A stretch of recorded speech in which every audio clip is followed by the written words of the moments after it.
ارشادات نبوی صلی اللہ تعالی علیہ وآلہ وسلم ہے، تم اپنے مال کے ذریعے لوگوں کو خوش نہیں رکھ سکتے، لہٰذا خندہ پیشانی اور حسن خلق کے ذریعے سے انہیں خوش رکھا کرو۔ قسم ہے اس ذات کی جس کے قبضے میں میری جان ہے کہ بندہ اللہ تعالیٰ کو پکارتا ہے تو اللہ تعالیٰ اس پر ناراض ہونے کی وجہ سے منہ موڑ لیتا ہے، وہ پھر پکارتا ہے، اللہ پھر منہ موڑ لیتا ہے، وہ پھر پکارتا ہے تو اللہ تعالیٰ اپنے فرشتوں سے کہتا ہے کہ میرے بندے نے میرے سوا کسی اور کو پکارنے سے انکار کر دیا ہے، لہٰذا میں نے اس کی دعا منظور کر لی۔ اپنی کمائی پاک رکھو، تمہاری دعا قبول ہوگی۔ بہتر ہے وہ شخص جو دیر میں خفا ہو اور جلد راضی ہو جائے، اور بدتر ہے وہ شخص جو جلد غصہ میں آ جائے اور دیر سے راضی ہو۔ مجھے غریبوں میں تلاش کرو، کیونکہ غریبوں کے ذریعے سے ہی تمہیں مدد اور روزی ملتی ہے۔ دو بھیڑیے جو ریوڑ میں چھوڑ دیے جائیں اس قدر فساد برپا نہیں کرتے جس قدر انسان کی دولت اور مرتبہ کی حرص اس کی دنیا میں فساد ڈالتی ہے۔ جہاں شبہ کی گنجائش ہو وہاں قبل اس کے کہ کوئی منہ کھولے خود اپنی بریت کا اظہار کر دینا چاہیے۔ جو شخص اپنے ظالم کو بد دعا دیتا ہے وہ اپنا بدلہ لے لیتا ہے۔ جس نے جنگل میں سکونت اختیار کی وہ علم و عقل سے خالی رہا۔ جو شکار کے پیچھے لگا رہا وہ غافل ہوا۔ جو امراء کے دروازے پر آیا وہ فتنہ میں پڑا۔ جس قدر کے ان کے نزدیک ہوا اتنا ہی خدا سے دور ہوا۔ انسان خدا کا اور خدا اس کا راز ہے۔ سچی اور میٹھی بات بھی ایک صدقہ ہے۔ جو قاضی بنایا گیا اس کی حالت یوں ہوئی کہ جیسے بغیر چھری کے ذبح کیا گیا۔ دنیا بیماروں کی جگہ ہے اور لوگ اس میں بیماروں کی طرح ہیں۔ جب تو کسی عالم کو دیکھے کہ وہ اپنے دینی امور میں آسانیاں پیدا کرنے میں مشغول ہے تو جان لے کہ اس سے کچھ بھی نہیں ہوگا۔ جب اللہ تعالیٰ کسی بندے سے بھلائی کرنا چاہتا ہے تو اس کو اپنے نفس کے دکھا دیتا ہے۔ تم میں سے کوئی شخص بھی صرف اپنے عمل سے نجات نہیں پائے گا۔ خواہش نفس اور شہوت ابن آدم کی سرشست میں رکھ دی گئی ہے۔ خواہش کا چھوڑ دینا بندہ کو امیر کر دیتا ہے اور اس کی پیروی کرنا امیر کو اسیر بنا دیتا ہے۔ اگر تم اللہ کو پہچان لیتے جیسا کہ اس کے پہچاننے کا حق ہے تو سمندروں پر پاؤں پاؤں چلتے اور تمہاری دعا سے پہاڑ اپنی جگہ سے ہل جاتے۔ فعل بد سے پیشانی توبہ ہے۔ ایک ساعت کی محبت کا حق ہمیشہ دوست کے حق میں دعائے خیر کرنا ہے، اور برا ہے وہ دوست کہ تجھے اس کے ساتھ مدارات سے زندگی بسر کرنا پڑے۔ شیطان اکیلے آدمی کے ساتھ ہوتا ہے اور دو سے دو دور ہو جاتا ہے۔ حکمت مومن کی کھوئی ہوئی چیز ہے، جہاں پائے وہ اس کا سب سے زیادہ مستحق ہے۔ نیک لوگوں کی صحبت نیکی کرنے سے بہتر اور برے لوگوں کی صحبت بدی کرنے سے بدتر ہے۔ جھوٹ بھی منافقت ہی کا حصہ ہے۔ شرافت نسب بھی ایک نعمت ہے۔ کسی فاسق کی برائی کرنا غیبت نہیں ہے۔ فاجروں کے عیوب کی پردہ روی سے کب تک جھجکو گے؟ لوگوں کو ان کے شر سے ہوشیار کرنے کے لیے ان کی پردہ روی کرو۔ جس نے کسی کے عیب کو دیکھا اور اس کی پردہ پوشی کی اس نے گویا ایک درگر انسان کو زندہ کر دیا۔ جو آدمی لوگوں سے مال جمع کرنے کے لیے بھیک مانگتا ہے وہ انگارے جمع کر رہا ہے۔ تھوڑے انگارے جمع کرے یا زیادہ اس کی اپنی مرضی ہے۔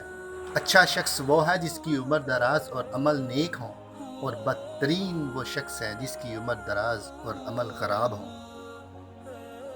5 چیزوں پر یہ 5 سزائیں ملتی ہیں۔ جو قوم عہد شکنی کرتی ہے اللہ تعالیٰ اس کے دشمن مسلط کر دیتا ہے۔ جو قوم احکام الہی کے خلاف فیصلہ کرتی ہے اللہ تعالیٰ ان کو تنگ دست کر دیتا ہے۔ جس قوم میں بدکاری عام ہو جاتی ہے اس میں طاعون پھیل جاتی ہے۔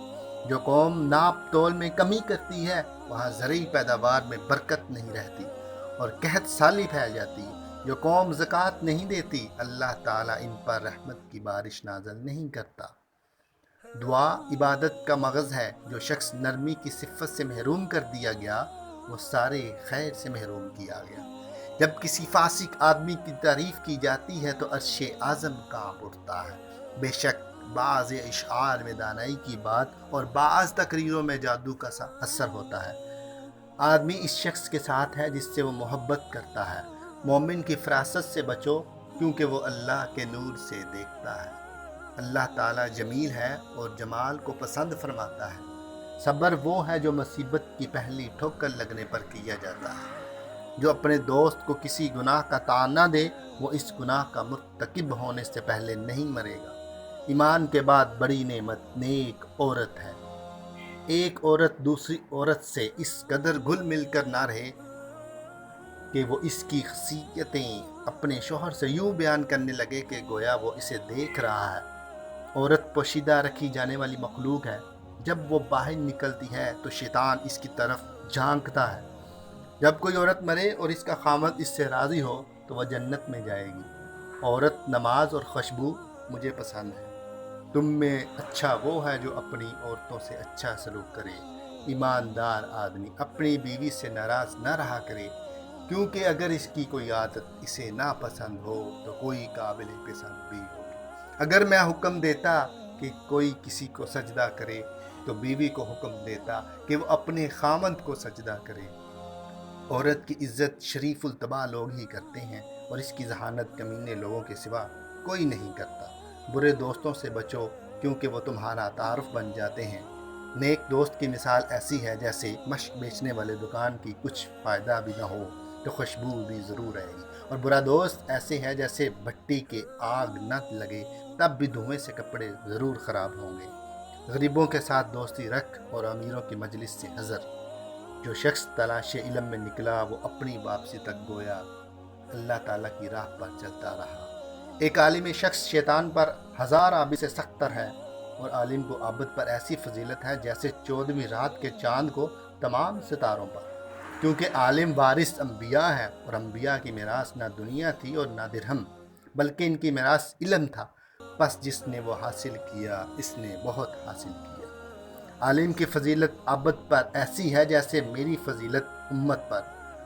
علم تو نور خدا ہے جو گناہ گاروں اور بدبختوں کو نہیں دیا جا سکتا۔ یہ علم کا نقص ہے کہ اس میں اضافے کا خیال نہ ہو۔ مزید علم کی خواہش نہ ہوتا تو اس بات کی دلیل ہے کہ آدمی اپنے علم سے فائدہ نہیں اٹھا رہا۔ سب سے بڑی خیانت یہ ہے کہ تم اپنے بھائی سے جھوٹی بات اس طریقے سے بیان کرو کہ اس کو سچ سمجھے۔ آدمی کو جھوٹا بنانے کے لیے کافی ہے کہ وہ کچھ کسی سے سنے، اسے بے تحقیق دوسروں کے آگے بیان کر دے۔ اور جو شخص اپنے خلق سنوارے میں اس کو بہشت کے اوپر درجہ گھر دلانے کا ضامن ہو۔ اللہ تعالیٰ سے دعا ہے کہ اللہ تعالیٰ ہمیں ان باتوں پر عمل کرنے کی توفیق عطا فرمائے اور آخرت کی تیاری کرنے کی توفیق عطا فرمائے۔ آمین۔